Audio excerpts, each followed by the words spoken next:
আওয়ামী লীগ সরকারের সময় বিরোধী মত দমনের অভিযোগের পর এবার বিএনপি সরকারের আমলেও মানবাধিকার নিয়ে প্রশ্ন তুলেছে হিউম্যান রাইটস ওয়াচ। গত ২৩ আগস্ট এক বিবৃতিতে আওয়ামী লীগ সংশ্লিষ্ট রাজনৈতিক নেতাকর্মীদের দীর্ঘদিন বিনা বিচারে আটক রাখার অভিযোগ তুলে দ্রুত ব্যবস্থা নেওয়ার আহ্বান জানায় সংস্থাটি। মঙ্গলবার পররাষ্ট্র মন্ত্রণালয়ে এ নিয়ে গণমাধ্যম কর্মীদের প্রশ্নের জবাবে পররাষ্ট্র প্রতিমন্ত্রী শ্যামা ওবায়দ ইসলাম বলেন, দলমত নির্বিশেষে সবার মানবাধিকার রক্ষা করাই সরকারের উদ্দেশ্য।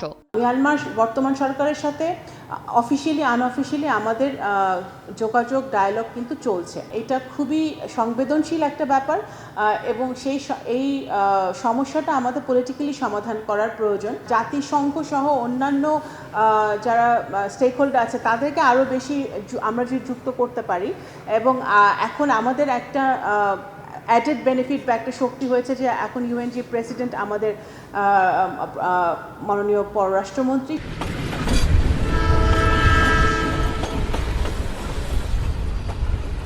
রোহিঙ্গা সংকট সমাধানে মিয়ানমারের সঙ্গে যোগাযোগ অব্যাহত রাখার কথা জানিয়ে প্রতিমন্ত্রী বলেন, চীনের প্রেসিডেন্ট রোহিঙ্গা সংকট সমাধানে সহযোগিতার প্রতিশ্রুতি দিয়েছেন।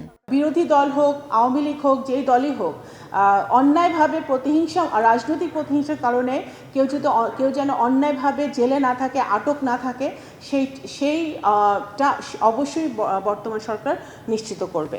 ঢাকার মতে এবার পরিস্থিতি আগের চেয়ে ভিন্ন। জনগণের ভোটে নির্বাচিত সরকারের সঙ্গে মিয়ানমারের দর কষাকষিতে বাংলাদেশের মর্যাদা আগের চেয়ে বেশি বলেও জানান শ্যামা ওবায়দ। জনগণের ভোটে নির্বাচিত একটি সরকার। শাতিলা শারমিন, সময় সংবাদ, ঢাকা।